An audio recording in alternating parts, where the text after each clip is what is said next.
नमस्कार विद्यार्थी मित्रांनो, स्वागत आहे तुमच्या आपल्या यूट्यूब चॅनलवर। आपली करंट अफेअरची सीरीज सुरू आहे। याआधी एक व्हिडिओ झालेला आहे, त्यामध्ये आपण निर्देशांक आणि अहवाल याबाबत संपूर्ण लेक्चर घेतलेला आहे। त्यामध्ये मागील वर्षातील 2023 आणि 2024 मधील सर्वचे सर्व महत्त्वपूर्ण निर्देशांक आपण कव्हर केलेले आहेत आणि आजच्या व्हिडिओमध्ये आपण मागच्या वर्षीतील म्हणजे 2023 आणि 2024 या वर्षातील सर्व महत्त्वपूर्ण आर्थिक घडामोडी बघणार आहोत आणि आपण प्रश्नोत्तराच्या माध्यमातून या आर्थिक घडामोडी बघणार आहोत। मागच्या वर्षीपासून तर या वर्षीपर्यंत ऑलमोस्ट बघा 1.5 वर्षाचे करंट अफेअर आपण या व्हिडिओमध्ये कव्हर करणार आहोत, म्हणून हा व्हिडिओ तुम्ही शेवटपर्यंत बघत राहा। याची PDF सुद्धा तुम्हाला मिळणार आहे। आपण बघा प्रश्न घेणार आहोत, त्यानंतर अशा प्रकारे आपण संपूर्ण त्याचे एक्सप्लेनेशन सुद्धा घेणार आहोत आणि हे संपूर्ण PDF तुम्हाला आपल्या टेलिग्राम चॅनलवर मिळणार आहे। टेलिग्राम चॅनलची लिंक मी तुम्हाला डिस्क्रिप्शन बॉक्समध्ये दिलेली आहे। त्या लिंकवर क्लिक करून तुम्ही आपलं टेलिग्राम चॅनल जॉईन करून टाका आणि तिथून बघा याचे PDF तुम्ही डाउनलोड करून घेऊ शकता। ओके, तर बघा विद्यार्थी मित्रांनो, आता आपण सुरू करूया। हा तुमचा पहिला प्रश्न आहे। तुम्हाला जर बघा विचार करायला वेळ पाहिजे असेल तर तुम्ही व्हिडिओ पॉज करून व्हिडिओ थांबून तुम्ही विचार करून उत्तर देऊ शकता, परंतु मी इथे तुम्हाला डायरेक्टली उत्तर सांगणार आहे। मी तुम्हाला प्रश्न वाचून दाखवणार आणि त्यानंतर तुम्हाला मी उत्तर सांगणार। ओके, त्यानंतर आपण याचं एक्सप्लेनेशन बघणार आहोत। ओके, तुम्हाला जर उत्तर द्यायला वेळ पाहिजे असेल तर तुम्ही व्हिडिओ पॉज करून जे आहे ते वेळ घेऊ शकता। ओके, आता बघा पहिला प्रश्न, परकीय व्यापार धोरणाबाबत नेहमी प्रश्न येत असतो। तर परकीय व्यापार धोरण 2023 नुसार देशाची निर्यात किती प्रमाणात वाढवण्याचे लक्ष्य भारत सरकारने ठेवलेले आहे? तर बघा याचे उत्तर आहे $2 ट्रिलियन। ओके, $2 ट्रिलियन याचे उत्तर आहे। यावरच आधारित आणखी एक प्रश्न आहे, परकीय व्यापार धोरण 2023 नुसार कोणते शहर टाउन ऑफ एक्सलन्स म्हणून घोषित करण्यात आलेले नाही?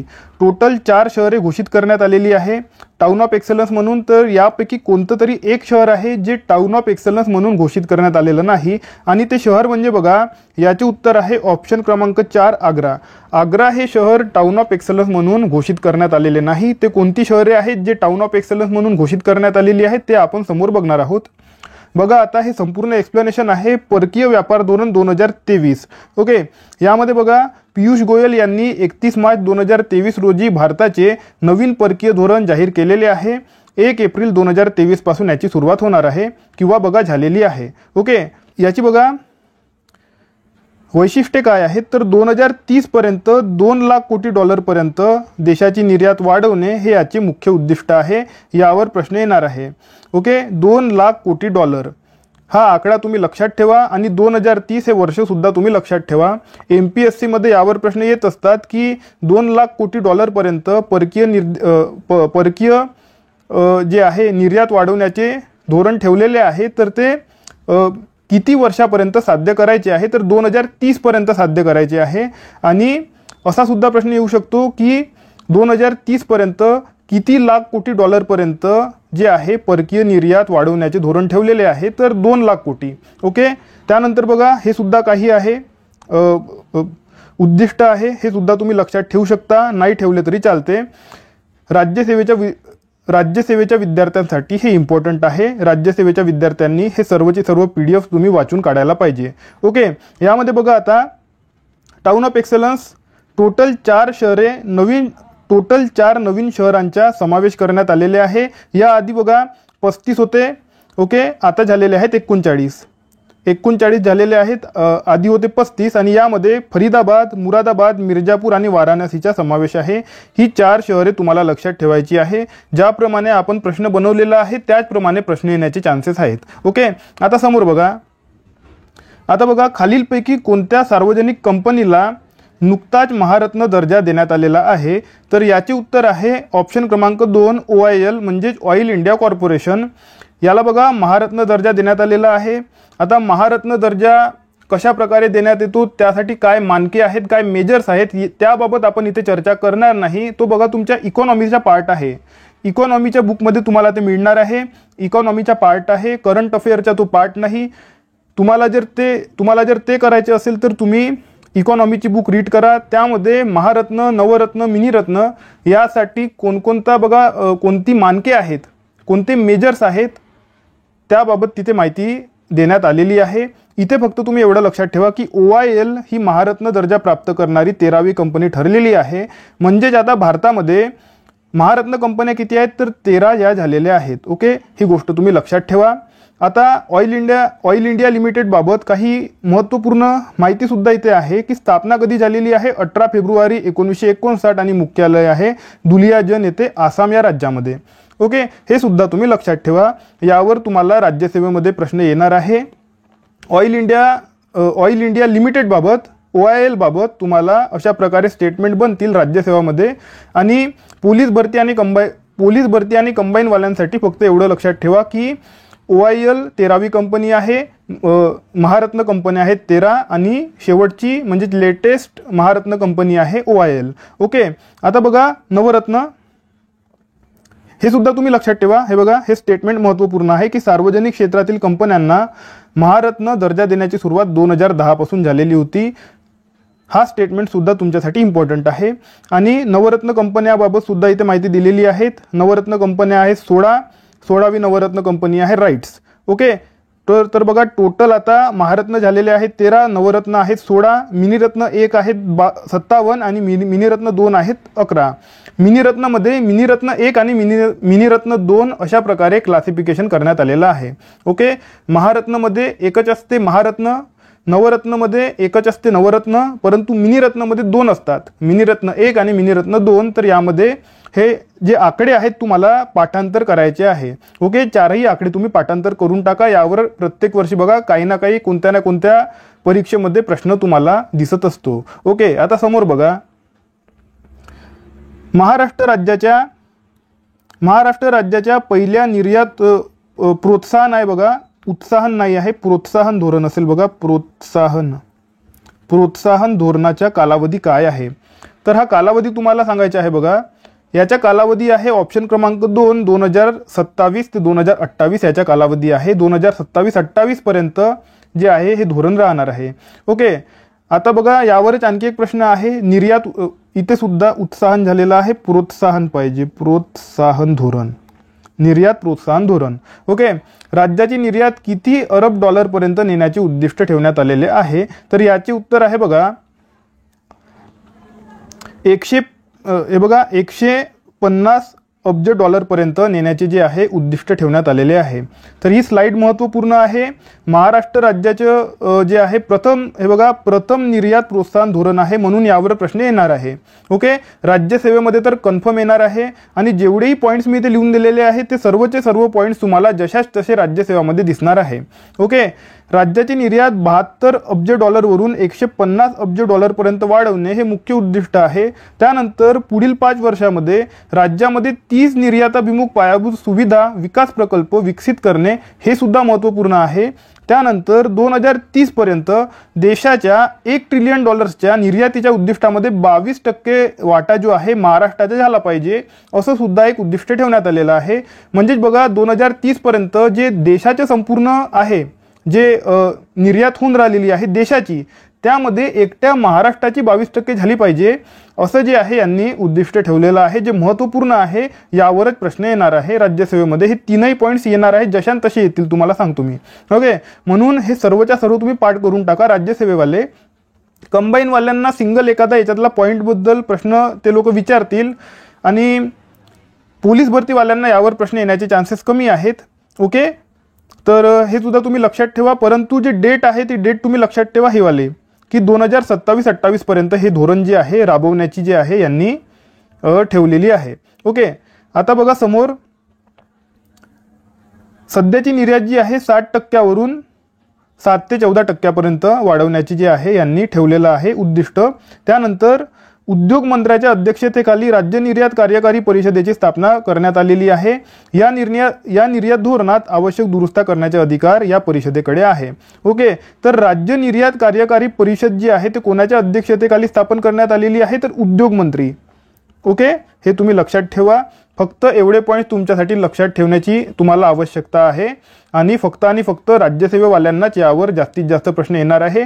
यावर्षी तुम्हाला बघा 1 ते 2 प्रश्न फक्त आणि फक्त निर्यातीवर तुम्हाला राज्यसेवेच्या परीक्षेमध्ये दिसणार आहे। ओके, 2022 ते 2023 या आर्थिक वर्षातील भारताचा सर्वात मोठा व्यापारी भागीदारी देश खालीलपैकी कोणता? तर याचे उत्तर आहे बघा ऑप्शन क्रमांक 4 अमेरिका. अमेरिका या 2022 आणि 2023 मधील सर्वात मोठा भागीदारी देश आहे. भागीदारी कितीची झाली आहे बघा, तर 128 अब्ज डॉलरची भागीदारी अमेरिकेसोबत भारताची झालेली आहे. पहिल्या नंबरवर US आहे, अमेरिका आहे, सेकंडवर चायना, थर्डवर UAE आणि फोर्थवर सौदी अरब हे देश आहेत. यापैकी तुम्हाला प्रश्न फक्त अमेरिका आणि चीनवरती विचारतील. जर तुम्ही राज्यसेवेचे विद्यार्थी असाल तर तुम्हाला ते लोक स्टेटमेंट देतील की 2022 आणि 23 या आर्थिक वर्षामध्ये जे आहे भारताचा सर्वात मोठा भागीदारी देश हा चीन आहे, अशा प्रकारचे एक स्टेटमेंट टाकतील, जे की चूक असेल. सर्वात मोठा भागीदारी देश अमेरिका आहे. कितीतरी लोकांना असं वाटते की चीन असेल, पण चीन नाही, अमेरिका हा देश आहे. पोलीस भरतीवाल्यांना सुद्धा हा प्रश्न येणार आहे आणि कंबाईनवाल्यांना सुद्धा प्रश्न येणार आहे. ओके, आता समोर बघा, देशातील पहिले कॉर्पोरेट रुपे क्रेडिट कार्ड खालीलपैकी कोणते आहे? याचे उत्तर बघा ऑप्शन क्रमांक 4 E Swarna. Okay, E Swarna हे भारतातील पहिले कॉर्पोरेट रुपे क्रेडिट कार्ड आहे. तुम्हाला फक्त आणि फक्त एवढंच लक्षात ठेवायचे आहे की कोणत्या बँकेने जे आहे हे केलेलं आहे. ती बँक म्हणजे बघा Indus IND. Okay, Indus IND नावाची बँक आहे. तिने जे आहे हे रुपे क्रेडिट कार्ड जे आहे कॉर्पोरेटसाठी काढलेलं आहे आणि याचे नाव इम्पॉर्टंट आहे ई स्वर्णा. नावावर तुम्हाला प्रश्न येईल. ओके, आता समोर बघा, देशातील पहिले UPI ATM खालीलपैकी कोणत्या संस्थेने सुरू केलेले आहे? संस्थेचे नाव बघा Hitachi payment services, reserve bank of India, HDFC bank की SBI. तर 4 पैकी ऑप्शन क्रमांक 1 हिताची पेमेंट सर्व्हिसेसने हे जे आहे पहिले UPI ATM जे आहे सुरू केलेले आहे. आणि national payment corporation of India म्हणजेच बघा national payment corporation of India म्हणजेच NPCIच्या मदतीने यांनी मुंबई येथे हे सुरू केलेले आहे. तर इथे तुम्हाला 2 प्रश्न बनतात. एक म्हणजे देशातील पहिले UPI ATM कुठे सुरू झालेले आहे? तर मुंबई. इथे लिहितो बघा मुंबई येथे सुरू झालेले आहे. ओके, तर हे इम्पॉर्टंट आहे. आणि संस्थेचे नाव ज्या संस्थेने सुरू केलेले आहे ती संस्था म्हणजे हिताची पेमेंट सर्व्हिसेस. ओके, आता बघा परदेशामध्ये UPI पेमेंटला परवानगी देणारी भारतातील पहिली फिनटेक कंपनी कोणती? ऑप्शनमध्ये आहे भारत पे, फोनपे, पेटीएम की वरीलपैकी नाही. तर याचे उत्तर आहे फोनपे.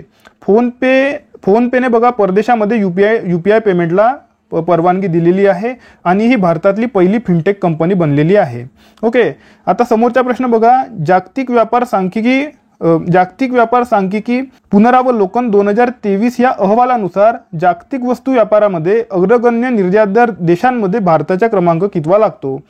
ओके, तर याचे उत्तर काय आहे? याचे उत्तर राहणार आहे बघा 18व्या नंबरवर जे आहे भारत आहे. जागतिक व्यापारी सांख्यिकी पुनरावलोकन 2023 अहवालानुसार वस्तू व्यापाराच्या निर्यातामध्ये. ओके, इथे इम्पॉर्टंट काय आहे बघा, वस्तू व्यापार निर्यात यामध्ये भारत जो आहे तो 18व्या क्रमांकावर आहे. यामध्ये नोट्स बघा, पहिले 3 निर्यातदार फर्स्ट क्रमांकावर चायना. लक्षात ठेवण्याची गरज नाही, तुम्हाला माहिती आहे की सर्वात जास्त वस्तू चीनमध्ये बनवून आता चीनमधूनच सगळीकडे एक्सपोर्ट होऊन राहिलेले आहेत. सेकंड नंबरवर अमेरिका. ओके, भारत बघा 18व्या क्रमांकावर आहे आणि निर्यात फक्त 1.8% आहे. चायनाची बघा 14.4% आणि भारताची फक्त 1.8%. म्हणजेच वस्तू निर्यातामध्ये भारत खूप मागे आहे चायनापेक्षा. ओके, आणि पहिले 3 बघा आयातदार देशामध्ये 9व्या नंबरवर भारत आहे. तर वस्तू व्यापार निर्यातामध्ये भारत आहे 18व्या क्रमांकावर आणि वस्तू व्यापार आयातामध्ये भारत आहे 9व्या क्रमांकावर. ओके, आणि आयातामध्ये आयात सर्वात जास्त होते बघा अमेरिकेमध्ये आणि सेकंड नंबरवर चीनमध्ये. म्हणजेच बघा उलट झालेला आहे. निर्यात पहिल्या नंबरवर चीन आणि सेकंड नंबरवर अमेरिका आणि आयात पहिल्या नंबरवर अमेरिका आणि सेकंड नंबरवर चीन, असं तुम्ही लक्षात ठेवा. ओके, आता समोरचा प्रश्न बघा, national payment corporation of India म्हणजेच NPCIने 7 नोव्हेंबर 2023 रोजी कोणत्या बॉलिवूड अभिनेत्याची UPI सुरक्षा दूत म्हणून नियुक्ती केलेली आहे? ऑप्शनमध्ये आहे शाहरुख खान, सलमान खान, मनोज वाजपेयी की पंकज त्रिपाठी. तर याचे उत्तर आहे ऑप्शन क्रमांक 4 पंकज त्रिपाठी. यावर तुम्हाला पोलीस भरतीमध्ये कन्फर्म प्रश्न येणार, कंबाईनमध्ये कन्फर्म तुम्हाला प्रश्न येणार आहे. आता बघा हा प्रश्न, देशातील पहिले सार्वभौम हरित रोखे बाजारामध्ये विक्रीसाठी उपलब्ध करून देण्यात आलेले आहेत. या सार्वजनिक हरित रोख्यांच्या विक्रीतून किती अब्ज रुपयांचा निधी उभारण्याचे सरकारचे ध्येय आहे? तर याचे बघा ऑप्शनमध्ये आहे 100 अब्ज, 50 अब्ज, 40 अब्ज की 75 अब्ज. तर याचे उत्तर आहे ऑप्शन क्रमांक 3 40 अब्ज डॉलर रुपयांचे निधी उभारण्याचे शासनाचे लक्ष्य आहे. ठीक आहे. आता बघा जागतिक आर्थिक मंच परिषद 2023 खालीलपैकी कोणत्या ठिकाणी पार पडलेली आहे? ऑप्शन आहे व्हिएन्ना, दावोस, सिडनी की मुंबई. तर ऑप्शन क्रमांक याचे उत्तर आहे 2. ऑप्शन क्रमांक 2 दावोस हे शहर स्वित्झर्लंडमध्ये आहे. ओके, स्वित्झर्लंडमध्ये हे शहर आहे दावोस. ओके, इथे आहे बघा याचं एक्सप्लेनेशन इथे देण्यात आलेलं आहे की जागतिक आर्थिक मंच परिषद 2023 जागतिक आर्थिक मंच परिषद 2023 दावोस स्वित्झर्लंड या ठिकाणी पार पडलेली आहे. कालावधी लक्षात ठेवण्याची गरज नाही. 16 ते 20 जानेवारी पेपरमध्ये विचारणार नाही. 53वी आवृत्ती विचारू शकते आणि थीम विचारू शकते कॉपरेशन इन फ्रॅगमेंटेड वर्ल्ड, आणि फक्त राज्यसेवेवाल्यांसाठी जे आहे हे इम्पॉर्टंट आहे. ओके, आणि म्हणजे हे जे सर्वचे सर्व पॉईंट्स फक्त आणि फक्त राज्यसेवेवाल्यांसाठी आणलेले आहे. कंबाईनवाल्यांना फक्त आणि फक्त जे ठिकाण आहे दावोस स्वित्झर्लंड यावर प्रश्न येणार. पोलीस भरतीवाल्यांना सुद्धा आणि इतर ज्या सरळ सेवा भरती आहे त्यामध्ये सुद्धा फक्त दावोस स्वित्झर्लंडवर तुम्हाला प्रश्न येणार. ओके, हा प्रश्न बघा आता, केंद्र सरकारद्वारे स्थापन करण्यात येणार असलेले पीएम मित्र पार्क हे खालीलपैकी कोणत्या क्षेत्राला प्रोत्साहन देण्याकरिता स्थापन करण्यात येणार आहे? खूप जास्त इम्पॉर्टंट प्रश्न आहे. कन्फर्म यावर प्रश्न तुम्हाला दिसणार आहे. स्पेशली बघा राज्यसेवा परीक्षेमध्ये तुम्हाला यावर प्रश्न दिसणार आहे. ओके, कंबाईनमध्ये सुद्धा विचारले जाऊ शकते. तर ऑप्शन बघा, मत्स्यपालन, कुटीर उद्योग, वस्त्रोद्योग की योग अभ्यास, 4 पैकी कोणत्या क्षेत्रासाठी? तर याचे उत्तर आहे ऑप्शन क्रमांक 3 वस्त्रोद्योग. वस्त्रोद्योगसाठी पीएम मित्र पार्क स्थापन करण्यात आलेले आहे. टोटल 7 पीएम मित्र पार्क आहे इथे दिलेले आहे बघा. यामध्ये आणखी एक प्रश्न बनू शकतो, तो म्हणजे 7व्या क्रमांकाचा जो तुम्हाला अमरावती दिसून राहिलेला आहे महाराष्ट्र, यावर तुम्हाला प्रश्न दिसू शकतो कारण हे महाराष्ट्रामध्ये आहे. तर तुम्हाला 2 पॉईंट लक्षात ठेवायचे आहे. पहिला पॉईंट म्हणजे पीएम मित्र पार्क कोणत्या क्षेत्रासाठी आहे? तर वस्त्रोद्योग क्षेत्रासाठी आहे. आणि महाराष्ट्रामध्ये कुठे पीएम मित्र पार्क स्थापन करण्यात आलेलं आहे? तर अमरावती येथे स्थापन करण्यात आलेले आहे. टोटल आहे 7. देशभरामध्ये टोटल 7 आहेत आणि महाराष्ट्रामध्ये 1 आहे, अमरावती महाराष्ट्र. यावर तुम्हाला प्रश्न दिसणार आहे. आता समोर बघा, 2023 मध्ये भारतात सर्वाधिक FDI गुंतवणूक खालीलपैकी कोणत्या देशामार्फत झालेली आहे? तर याचे उत्तर बघा, याचे उत्तर आहे सिंगापूर. सिंगापूरच्या माध्यमातून सर्वात जास्त FDI गुंतवणूक झालेली आहे. ओके, 2023 मध्ये सर्वाधिक FDI खालीलपैकी कोणत्या राज्याला प्राप्त झालेला आहे? तर याचे उत्तर आहे बघा ऑप्शन क्रमांक 1 महाराष्ट्र. ओके, पहिल्या नंबरवर महाराष्ट्र, सेकंड नंबरवर कर्नाटक आणि थर्ड नंबरवर दिल्ली. ओके, तर अशा प्रकारे जे आहे FDI प्राप्त झालेली आहे. 2023 मध्ये सर्वाधिक FDI खालीलपैकी कोणत्या क्षेत्राला प्राप्त झालेली आहे? तो ऑप्शन क्रमांक 2 संगणक आणि हार्डवेअर या क्षेत्राला प्राप्त झालेली आहे. ओके, हे आणि बघा ही जे संपूर्ण स्लाइड आहे तुमच्यासाठी इम्पॉर्टंट आहे. आणि हे जे संपूर्ण प्रश्न विचारण्यात आलेले आहेत तीनही प्रश्न जे आहे या अहवालाच्या आधारातून आणलेले आहे. DPPIT अहवाल, उद्योग आणि अंतर्गत व्यापार प्रोत्साहन विभाग जे आकडेवारी आहे यानुसार हे प्रश्न विचारण्यात आलेले आहे. FDI वर आणखी प्रश्न आहेत. वेगवेगळ्या अहवालांनुसार RBI सुद्धा आकडे देत असते. ओके, जागतिक गुंतवणूक अहवालामध्ये सुद्धा आकडे येत असतात, तर त्यानुसार सुद्धा समोर प्रश्न आहेत. ओके, हे बघा, जागतिक गुंतवणूक अहवाल 2023 नुसार FDI प्राप्त देशाच्या यादीत भारत कितव्या क्रमांकावर आहे? तर याचे उत्तर आहे ऑप्शन क्रमांक 4 9व्या क्रमांकावर भारत आहे. ओके, नेक्स्ट प्रश्न, जागतिक गुंतवणूक अहवाल 2023 नुसार सर्वाधिक FDI खालीलपैकी कोणत्या देशाला प्राप्त झालेला आहे? तर याचे उत्तर आहे सर्वात जास्त बघा सेकंड नंबर अमेरिकेला सर्वात जास्त FDI प्राप्त झालेला आहे. चीनला सर्वाधिक FDI प्राप्त झालेला नाही, अमेरिकेला सर्वाधिक FDI प्राप्त झालेला आहे. यावर जे आहे तुम्ही पेपरमध्ये चुकू शकता. इथेच विद्यार्थ्यांच्या चुका होतात. की लोकांना असं वाटतं की चायना असेल, चायना नाही, अमेरिकेमध्ये सर्वाधिक FDI झालेला आहे. जागतिक गुंतवणूक अहवाल 2023 नुसार खालीलपैकी कोणत्या देशाने सर्वाधिक FDI गुंतवणूक केलेली आहे? तर याचे सुद्धा उत्तर आहे अमेरिका. अमेरिकेने सर्वात जास्त FDI गुंतवणूक केलेली आहे. ओके, आता बघा जागतिक गुंतवणूक अहवाल कोण देत असते? तर हे बघा UNCTAD, UNCTAD, UNCTAD म्हणतात त्याला शॉर्टमध्ये. तर यांच्याद्वारे जागतिक गुंतवणूक अहवाल दिला जातो. सर्वाधिक FDI बघा अमेरिकेला प्राप्त झालेला आहे आणि भारत 8व्या नंबरवर आहे. इथे काय उत्तर दिलेलं आहे मी? 9व्या नंबरवर नाही पाहिजे बघा, 8व्या नंबरवर पाहिजे. ओके, याचे उत्तर आहे ऑप्शन क्रमांक 3, 8व्या नंबरवर भारत आहे. 9व्या क्रमांकावर भारत नाही, भारत 8व्या क्रमांकावर आहे. ओके, आणि भारताचे बघा FDI वाढलेली आहे. FDI 49 अरब डॉलर जे आहे FDI भारतामध्ये झालेला आहे. हा आकडा सुद्धा तुम्ही लक्षात ठेवा.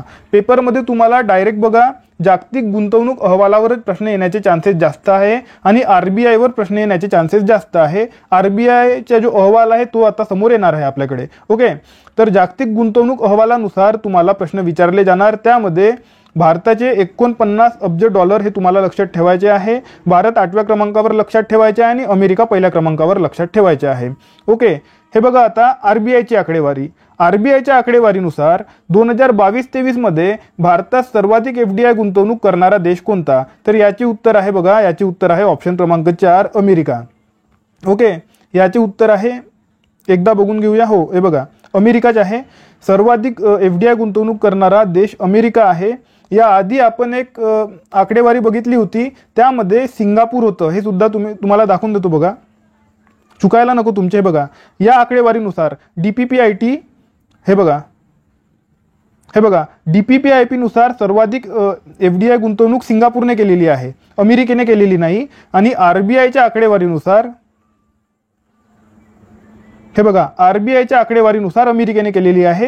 पेपर तुम्हाला RBIच्या आकडेवारीवरच विचारणार आहे. ओके, जर तुम्हाला पेपरमध्ये आलं की 2022-23 मध्ये भारतात सर्वाधिक FDI गुंतवणूक करणारा देश कोणता, तर अमेरिका तुम्हाला मारायचे आहे, सिंगापूर तुम्ही मारू नका. ओके, जर त्यांनी RBI किंवा ते जे या आधी सांगितलं DPPIT तसं काही दिलं नाही, त्यांनी डायरेक्टली तुम्हाला म्हटलं की भारतात सर्वाधिक FDI गुंतवणूक कोणत्या देशातून झाली, तर तुम्ही अमेरिका मारायचे आहे. ओके, समोरचा प्रश्न बघा. RBIने दिलेल्या आकडेवारीनुसार भारताने 2022-23 मध्ये सर्वाधिक FDI गुंतवणूक खालीलपैकी कोणत्या देशात केलेली आहे? आता बघा भारताने कुठे केलेली आहे सर्वात जास्त ते विचारलेलं आहे. तर याचे उत्तर आहे ऑप्शन क्रमांक 1 सिंगापूर या देशामध्ये भारताने सर्वात जास्त FDI गुंतवणूक केलेली आहे.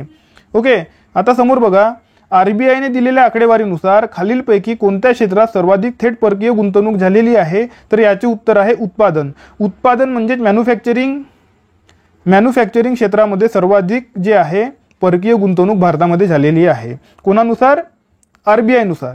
ओके, तरी संपूर्ण PDF तुम्ही बघू शकता की भारतात सर्वाधिक FDI गुंतवणूक करणारा देश कोणता आहे, तर अमेरिका आहे. भारताने सर्वाधिक FDI गुंतवणूक कुठे केलेली आहे? सिंगापूरमध्ये केलेली आहे. आणि टोटल 49 अब्ज FDI भारतात आलेला आहे, जे मी तुम्हाला जागतिक गुंतवणूक अहवालामध्ये सुद्धा सांगितलेलं आहे. जागतिक गुंतवणूक अहवाल 2023 नुसार सुद्धा 49 अब्ज FDI भारतात आलेला आहे.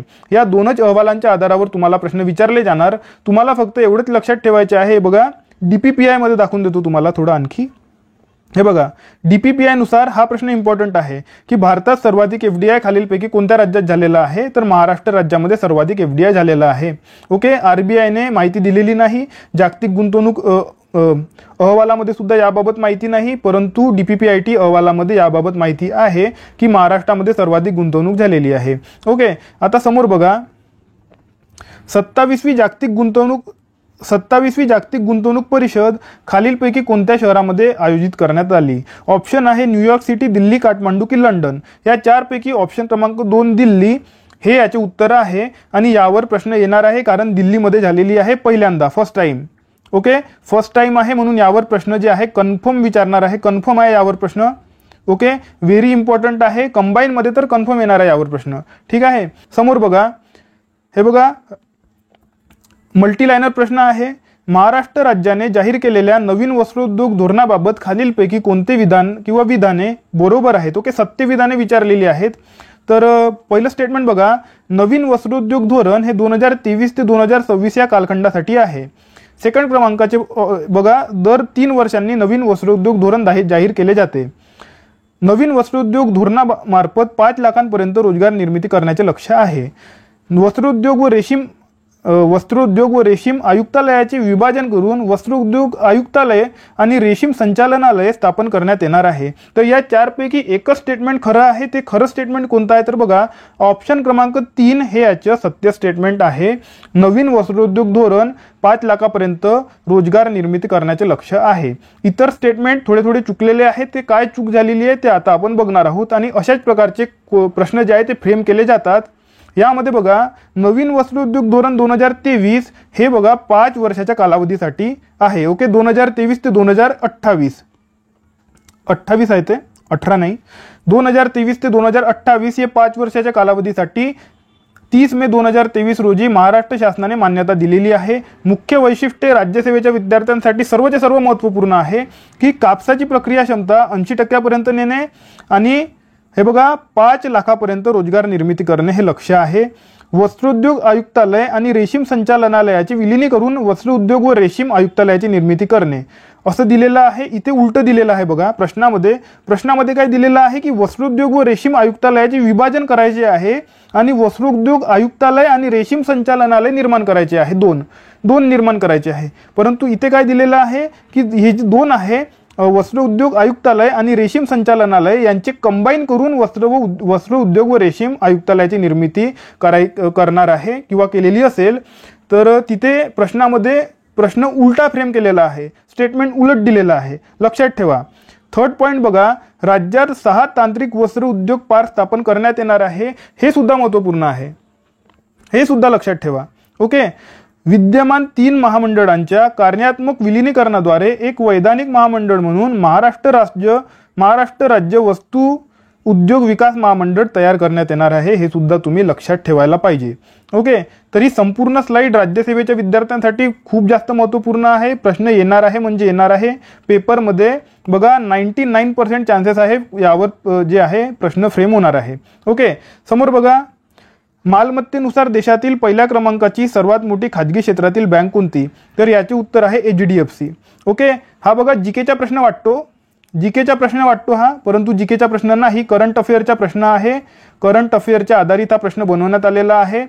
HDFC बँकेबाबत बघा, विलीनीकरण झालेलं असल्या कारणाने HDFC बँकेबाबत प्रश्न विचारला जाणार आणि विद्यार्थ्यांना माहिती नसते की करंट अफेअरवर प्रश्न विचारलेला आहे. विद्यार्थ्यांना वाटते की प्रश्न इकॉनॉमिक्सवर विचारलेला आहे.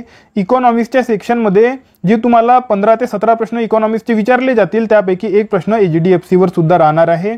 विद्यार्थ्यांना माहिती नसते, परंतु करंट अफेअरवर हा प्रश्न गेलेला असतो. इकॉनॉमिक्सवर करंटच्या बेसिसवर प्रश्न विचारले जातात, म्हणून HDFC तुम्ही लक्षात ठेवा. यामध्ये बघा, सर्वात मोठी जी आहे वित्त कंपनी आहे भारतातली आणि HDFC लिमिटेड ही कंपनी HDFC बँकेत विलीन झालेली आहे. तर विलीनीकरण इम्पॉर्टंट आहे बघा, इथे लिहितो HDFC लिमिटेड याचे विलीनीकरण झालेलं आहे. ओके, इथे लिहितो बघा विलीनीकरण झालेलं आहे. कशामध्ये? HDFC बँकेमध्ये. HDFC तुम्हाला पेपरमध्ये काय देतील माहित आहे का? HDFC बँकेचे विलीनीकरण झालेलं आहे म्हणतील HDFC लिमिटेडमध्ये, परंतु असं नाही. हे या दोनही गोष्टी वेगवेगळ्या असतात. ओके, तुम्हाला वाटत असेल सेम आहे की HDFC बँकेचे विलीनीकरण HDFC लिमिटेडमध्ये हो की HDFC लिमिटेडच्या HDFC बँकेमध्ये हो, काहीच फरक पडत नाही, परंतु असं राहत नाही. HDFC लिमिटेडच्या HDFC बँकेमध्ये जे आहे विलीनीकरण झालेले आहे, रिव्हर्स मर्जिंग आणि जे आहे मर्जिंग यामधला फरक तुम्हाला कळणे गरजेचे आहे. इकॉनॉमीमध्ये तुम्हाला हा फरक जो आहे यावर प्रश्न विचारले जातात. स्पेशली राज्यसेवा मेन्समध्ये यावर प्रश्न विचारण्याची शक्यता असते. मर्जिंग काय, रिव्हर्स मर्जिंग काय, तर म्हणून बघा तुम्हाला राज्यसेवा प्रिलिममध्ये स्टेटमेंट टाकतील की HDFC बँकेचं मर्जिंग जे आहे HDFC लिमिटेडमध्ये झालेलं आहे. असं झालेलं नाही, HDFC लिमिटेडचं HDFC बँकेमध्ये झालेलं आहे. ओके, नेक्स्ट प्रश्न बघा, फ्रेजर इन्स्टिट्यूटने प्रसिद्ध केलेल्या अहवालानुसार खालीलपैकी कोणता देश जगातील सर्वात मोठी मुक्त अर्थव्यवस्था आहे? ऑप्शन क्रमांक 1 अमेरिका, ऑप्शन क्रमांक 2 कॅनडा, ऑप्शन क्रमांक 3 सिंगापूर की ऑप्शन क्रमांक 4 हाँगकाँग. तर याचे उत्तर आहे ऑप्शन क्रमांक 2 कॅनडा. ओके, याबाबत जास्त विचार करण्याची गरज नाही. कॅनडा ही जगातली सर्वात मोठी मुक्त अर्थव्यवस्था म्हणून फ्रेजर इन्स्टिट्यूटने घोषित केलेलं आहे. यावर तुम्हाला प्रश्न येणार आहे. ओके, प्रश्न येण्याचे चान्सेस आहे. ही संपूर्ण जे आपण हे जे घेत आहोत ना लेक्चर, हे VIMP टॉपिक्सवर आहेत. ओके, VIMP टॉपिक्सवर लेक्चर आहे. काही फापट पसारा इथे आणलेला नाही. बाकी लोकांसारखं की आम्ही खूप काही शिकवतो तुम्हाला, 100 100 स्लाइड्स आम्ही आणतो, त्याच्यातलं एकही पेपरमध्ये येत नाही, काही त्याचा फायदा होत नाही. हे जे स्लाइड मी तुम्हाला देणार आहो यापैकी बघा, जर आर्थिक घडामोडींवर जर 4 प्रश्न आलेले आहेत तर त्यापैकी 3 आपल्या स्लाइडमधून येणार आहे. Okay, confirm. ओके, तर हे तुम्हाला लक्षात ठेवायचे आहे, म्हणून स्लाइड आठवणीने डाउनलोड करून घ्या. ओके, प्रश्न आपले संपलेले आहेत. जेवढेही प्रश्न आणलेले होते आपले संपलेले आहेत. आणि बघा, हा लेक्चर तुम्हाला कसा वाटला हे तुम्ही मला कमेंट सेक्शनमध्ये नक्की सांगा. ऑलमोस्ट बघा हाफ ॲन आवरचा लेक्चर असेल. ओके, हाफ आवरचा लेक्चर होणार आहे. जास्त आपण घेतलेलं नाही. जे इम्पॉर्टंट आहे तेच आपण घेतलेलं आहे. तुमच्या मनामध्ये जर असं वाटत असेल की एखादं काहीतरी आर्थिक घडामोडी इम्पॉर्टंट आहे तर ते तुम्ही मला कमेंट सेक्शनमध्ये सांगा. ओके, तुमच्या जे आहे तुमचे कमेंट्स मी रीड करणार आणि नेक्स्ट लेक्चरमध्ये ते ॲड करणार. ओके, आपण संपूर्ण बघा निर्देशांकावर आपण लेक्चर घेतलेला आहे. ओके, इंडेक्सवर घेतला आपण लेक्चर. इथे लिहितो बघा, इंडेक्सवर आपण लेक्चर घेतलेलं आहे. तुमच्या मनामध्ये जर काही इंडेक्स असतील जे मी तिथे घेतलेले नाही परंतु तुम्हाला वाटत असेल इम्पॉर्टंट आहे इंडेक्स आणि अहवाल, तर ते तुम्ही मला कमेंट सेक्शनमध्ये सांगा. हा सेकंड लेक्चर झाला. सेकंड लेक्चरमध्ये आपण घेतलेला आहे बघा सर्वचे सर्व आर्थिक. ओके, इकॉनॉमिक करंट घेतलेला आहे आपण. यामध्ये सर्वचे सर्व इम्पॉर्टंट आपण घेतलेलं आहे. आणि तुम्हाला जर वाटत असेल की आणखी इम्पॉर्टंट टॉपिक्स आहेत तर ते तुम्ही मला सांगा. आपण त्यावर सुद्धा आपण ते जे आहे ॲड करणार आहोत नेक्स्ट लेक्चरमध्ये. ओके, यानंतर आपण अशा प्रकारे हळूहळू सर्वचे सर्व टॉपिक्स आपण कव्हर करणार आहोत. एक एक लेक्चर करून तुमचं संपूर्ण इकॉनॉमिक्स कव्हर करणार. आणि अशा प्रकारे जेवढेही तुमचे 1.5 वर्षाचे जे टॉपिक्स आहेत ते पूर्णचे पूर्ण कव्हर होऊन जाणार. आणि तुम्हाला माहीतसुद्धा पडणार नाही की तुमच्या करंट अफेअरचा अभ्यास झालेला आहे. आणि जर 15 मार्काचे करंट अफेअर येणार तर आपल्या लेक्चरमधून बघा फक्त 12 ते 13 मार्क तुमचे कव्हर होणार आहे. इतर जे सोर्सेस आहे ते रीड केले पाहिजे. खूप अभ्यास करावा लागतो करंट अफेअरचा, असं काहीही नाही. इम्पॉर्टंट टॉपिक जर तुम्ही करून गेले तरी सुद्धा तुम्हाला मार्क मिळणार आहेत. ओके, तर बघा विद्यार्थी मित्रांनो, हा महत्त्वपूर्ण व्हिडिओ होता म्हणून हा व्हिडिओ मी तुमच्यापर्यंत पोहोचवलेला आहे. आपलं टेलिग्राम चॅनल सुद्धा आहे. टेलिग्राम चॅनलची लिंक दिलेली आहे मी तुम्हाला. त्या लिंकवर क्लिक करून तुम्ही आपलं टेलिग्राम चॅनल जॉईन करू शकता. आता आपण भेटूया आपल्या पुढच्या व्हिडिओमध्ये. तोपर्यंत अभ्यास करत राहा. या व्हिडिओला लाईक करा, चॅनलला सबस्क्राईब करा आणि बेल आयकॉन प्रेस करून टाका. धन्यवाद.